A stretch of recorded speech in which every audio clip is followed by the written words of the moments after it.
ये क्योंकि asymptomatic case को लेकर लगातार ये बात कही जा रही थी कि जिनमें कोई लक्षण नहीं मिलते, यानी कि ऐसे बहुत से लोग जो एसिम्प्टोमेटिक हैं वो कोरोना से जल्दी ठीक भी हो जा रहे हैं, जल्दी क्योर हो जा रहे हैं। लेकिन क्यों चिंता की बात है? हमारे साथ एक्सपर्ट हैं डॉक्टर शिवांशु, उनसे पूछेंगे। लेकिन हमारे साथ एक कॉलर है रामदेवरा से, दिनेश। सबसे पहले उनसे बात कर लेते हैं। दिनेश, बहुत स्वागत है कार्यक्रम में, आपका सवाल पूछिए प्लीज। जी सर, नमस्कार सर। आशीष जी सर, मेरा सवाल ये है कि जैसे कहते हैं कि भी आंख, नाक और मुंह पर हाथ लगाने से कोरोना वायरस शरीर के अंदर प्रवेश करता है, तो मेरा ये सवाल है कि कान की ओर से भी क्या कोरोना वायरस प्रवेश कर सकता है और ये कितना हानिकारक हो सकता है? ठीक है डॉक्टर से हम सीधे आपकी बात पर सवाल कर लेते हैं। डॉक्टर साहब, आपने सुना होगा क्या कहते हैं कि हमारे जो नाक मुंह के जरिए तो जरूर, चूंकि हम लोग ब्रीथ करते हैं या हम स्मेल करते हैं, इस वजह से कोरोना के लक्षण हमारे अंदर हो सकते हैं, वायरस हमारे अंदर जा सकता है। लेकिन क्या कान भी कुछ ऐसा वाहक बन सकता है कोरोना वायरस के लिए? ठीक है, देखिए, जो इनका सवाल है कि हमारे कानों के जरिए कोरोना वायरस फैल सकता है, मैं आपको बताऊंगा कि बॉडी की जो सिक्रीशन होती है, जहाँ पे हमारे वायरस का रेप्लिकेशन होता है, उनके थ्रू कोरोना वायरस फैल सकता है। चाहे वो नाक हो, चाहे वो मुंह हो, आंखों के जरिए भी कोरोना वायरस के पार्टिकल्स फैल सकते हैं। हालांकि ये फैलने का जो कैपेसिटी होती है वो बहुत कम होती है। कानों के जरिए बहुत ही कम चांस होता है, अनटिल अनलेस हमारे कान में कोई इन्फेक्शन चल रहा है या हमारे कान की जो मेम्ब्रेन है उसमें कोई छेद है। अदरवाइज कानों के जरिए कोरोना नहीं फैलता है। चलिए, हमारे साथ एक और कॉलर है, चैतन्य। बहुत स्वागत है कार्यक्रम में। चैतन्य, आपका पूछें, सवाल पूछें प्लीज।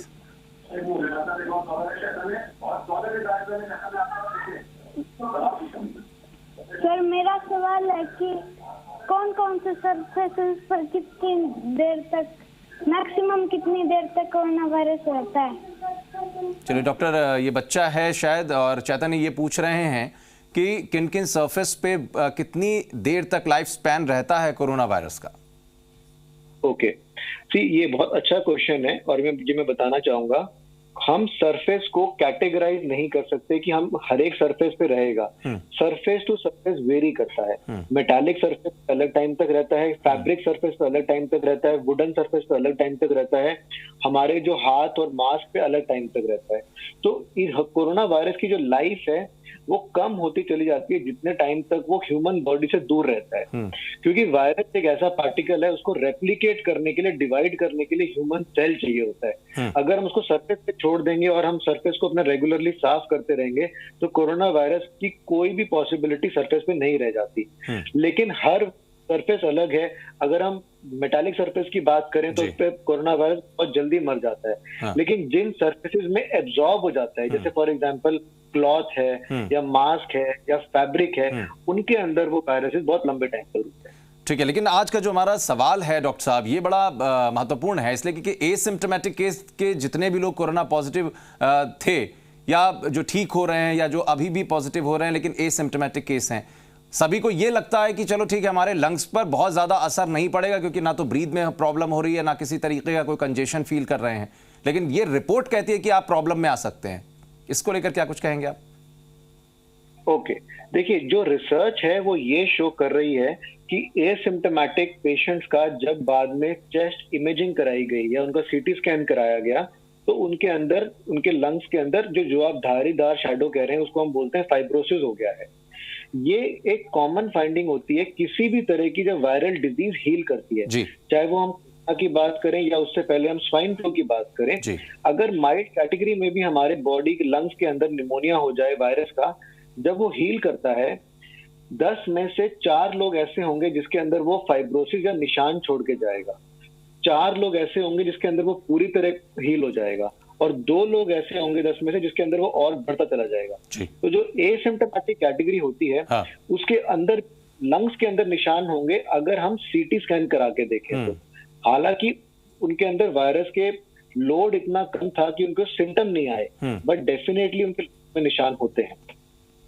चलिए, ये भी कहीं ना कहीं बात तो चिंता की है। तो ज़रूरत इस बात की है कि हम अपने आप को जितना ज़्यादा हो सके ऐसे संक्रमण से बचा के रख सकें। हमारे साथ एक और कॉलर हैं, उमा राम जी। बहुत स्वागत है कार्यक्रम में, सवाल पूछिए। और अगर टीवी पे आप देख रहे हैं कार्यक्रम तो प्लीज़ वॉल्यूम बिल्कुल कम कर लीजिएगा ताकि आपकी बातचीत हमारे साथ हो सके और सवाल करें उमाराम जी। सर ये सवाल है मेरा, ये अधिकतर कोरोना ये फेफड़ों से होता है, ये फेफड़ों पर प्रभाव ज्यादा करता है। हम फेफड़ा ऐसा कौन सा खाना खाएं हम फेफड़ा मजबूत हो, शरीर मजबूत हो और ताकत आ सके। बिल्कुल बिल्कुल, आपका सवाल डॉक्टर साहब से पूछते हैं। डॉक्टर साहब, इम्यूनिटी को लेकर लगातार हम लोग चर्चा करते हैं, लेकिन फेफड़ों को स्ट्रांग बनाने के लिए शायद पूछ रहे हैं क्या कोई ऐसी दवा है या कोई एक्सरसाइज जिससे हम अपने फेफड़ों को मजबूत करें? ओके, देखिए आज के टाइम पे हमारे फेफड़े ऑलरेडी स्ट्रेस में होते हैं बिकॉज चारों तरफ पोल्यूशन या प्रदूषण बहुत ज्यादा है। तो पहली बात तो हमारे फेफड़े को ऑलरेडी स्ट्रेस में है। अब आती है उनको इम्यूनिटी बनाने की बात। इम्यूनिटी सबसे इंपॉर्टेंट चीज होती है, हम एक बैलेंस डाइट लें जिसके अंदर मिनरल्स बहुत अच्छे होने चाहिए, हमारे को ड्राईनेस नहीं होनी चाहिए, पानी ज्यादा से ज्यादा पिए। अगर हम विटामिन सी का यूज करें, नेचुरल फॉर्म में यूज करें, चाहे हम नींबू के में, आंवले के फॉर्म में, ये सब चीजें हमारी लंग्स की म्यूकस मेम्ब्रेन को ठीक करती हैं और उसकी फाइटिंग कैपेसिटी को इंप्रूव करती हैं। सबसे इंपॉर्टेंट चीज, स्मोकिंग बिल्कुल ना करें, जिससे कि हमारे की जो रीजनरेटिव कैपेसिटी होती है वो अपने आप इतनी अच्छी होती है कि अगर हम उसके ऊपर और डैमेज ना करें तो लंग बहुत ही खराब इन्फेक्शंस को डील कर लेता है। ठीक है, हमारे साथ एक और कॉलर है, कपिल जी हैं। कपिल जी हैं, स्वागत है कार्यक्रम में। कपिल जी, आपका पूछिए सवाल। सर मैं सवाल पूछना चाहता हूँ डॉक्टर साहब से एक। जी सर नमस्ते। आप टीवी का वॉल्यूम कम कर लीजिए कपिल। सर मैं एक सवाल पूछना चाहता हूँ। टीवी का वॉल्यूम कम कर लीजिए ताकि आपकी आवाज आ सके। सर नमस्ते। जी, आ रही है आवाज, पूछिए सवाल। हाँ आ रही है सर, आवाज आ रही है। हेलो। हाँ, आपकी आवाज आ रही है कपिल, आप सवाल पूछिए प्लीज। सर डॉक्टर साहब से मैं एक सवाल पूछना चाहता हूँ कि कोरोना जैसे फैल रहा है तो आज की तारीख में जो कोरोना पॉजिटिव का जो मरीज पाया जाता है तो उसके लिए कुछ घरेलू उपाय क्या होना चाहिए? ठीक है, घरेलू उपाय क्या होने चाहिए आप ये पूछना चाहते हैं। अगर घर में कोई डॉक्टर साहब, इनका दरअसल सवाल ये है कि अगर घर में कोई कोरोना पॉजिटिव है तो क्या उपाय करने चाहिए जो बाकी मेंबर्स हैं उनके लिए भी ठीक रहें और जो मरीज हैं उनके लिए भी ज्यादा फायदेमंद चीजें रहें? ओके, देखिए क्या होता है, सबसे इंपॉर्टेंट चीज है अगर आपके घर के किसी भी फैमिली मेंबर को कोरोना हो जाए तो पैनिक नहीं करना है। कोई भी जरूरत नहीं है पैनिक करने की, बिकॉज 80% लोग कोरोना में ठीक हो जाते हैं पूरी तरह से। तो घर के अंदर प्रिकॉशन लेना बहुत जरूरी है। हर एक को हॉस्पिटल में एडमिट कराने की जरूरत नहीं होती, बहुत आराम से लोग अपने घर पे ठीक हो सकते हैं। उनको सेल्फ आइसोलेट करना है। सेल्फ आइसोलेट का मतलब है अगर आपके पास एक सेपरेट बेडरूम है या अगर सेपरेट फ्लोर है बाई चांस, उनको उस करना है। उनको आप खाना सर्व कर सकते हैं, सब कुछ कर सकते हैं, बट एक डिस्टेंस पे आपको एक 6 फीट का डिस्टेंस हमेशा मेंटेन करके रखना है। फैमिली मेंबर्स को मास्क पहनना है with in the house also, क्योंकि एक फैमिली मेंबर पॉजिटिव होना और 3 फैमिली मेंबर पॉजिटिव होने में बहुत फर्क हो जाता है। तो एक तो ये चीज, उनके जो भी यूटेंसिल्स हैं, जो भी उनके पार्टिकल जो वो खुद यूज करते हैं, उनको हम ध्यान से यूज करना। इन द सेंस अगर हम डिस्पोजेबल यूटेंसिल यूज करें तो वो बहुत बेटर रहेगा, जिससे कि हमारे ऊपर लोड ऑफ वॉशिंग नहीं आएगा। जी। सेकेंड थिंग, अगर उनका बहुत बार क्वेरी आई है मेरे सामने कि कोरोना वायरस के साथ लोगों के पास घर में एक ही वॉशरूम है तो कैसे यूज करें। तो सबसे एक बेसिक टिप मैं आपको बताऊंगा कि पहले घर के बाकी लोग वॉशरूम यूज करें, देन जो पेशेंट है वो उस वॉशरूम में जाएगा और उसके बाद उसको क्लीन करना है अच्छी तरह से बिफोर कोई और जाए दोबारा। तो ये बेसिक स्टेप्स हैं। अब आती है घर में क्या क्या घर के नुस्खे या घर के जो हम वो कर सकते हैं। आप अपने एक डॉक्टर से टेली कंसल्ट करिए, जिससे वो आपको बता देंगे कि घर पे क्या क्या करना है। बट घर में आप उनको अच्छी डाइट देंगे, विटामिन देंगे, जैसे विटामिन सी का बहुत अच्छा रोल माना गया है, जिंक का बहुत अच्छा रोल माना गया है। बाकी आप अपने घर में जो भी अच्छी दवाइयां दें, जैसे फॉर एग्जांपल गिलॉय है, इन सबके रोल हैं बट साइंटिफिकली प्रूवन नहीं है। बट मैं ये नहीं कहूंगा कि आप उनको निग्लेक्ट करें, यूज करिए, बट कोई अपने डॉक्टर से पूछे बिना मत लीजिए कभी भी। चलो, बिल्कुल, जो इम्यूनिटी बूस्टर्स हैं वो कहीं ना कहीं आप ले सकते हैं, जो आयुर्वेदिक काढ़ा है या गिलोय है या इस तरीके की कोई औषधि है, लेकिन आप डॉक्टर से कंसल्ट ज़रूर करें।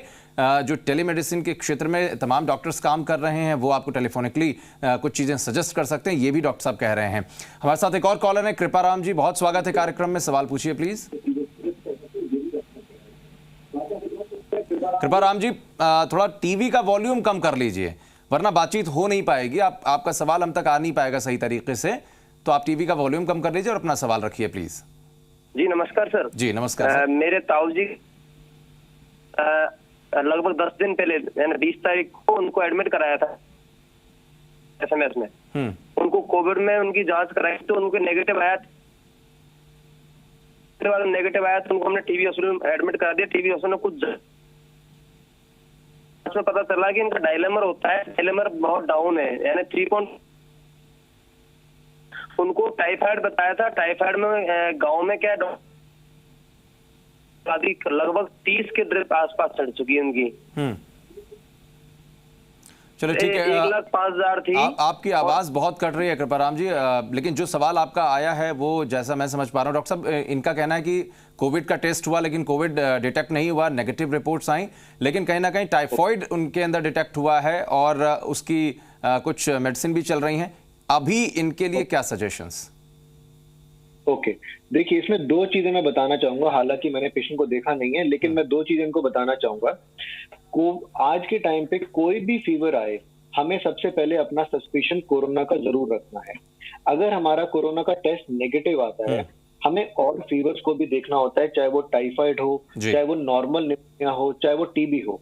लेकिन इसके साथ एक और फैक्टर दिमाग में रखना है कि कोरोना जब हमें किसी के साथ एक्सपोजर होता है या किसी पेशेंट के हमें लगता है कि हमें को एक्सपोजर हुआ, उसके टेस्ट पॉजिटिव आने में 5 दिन लग जाते हैं।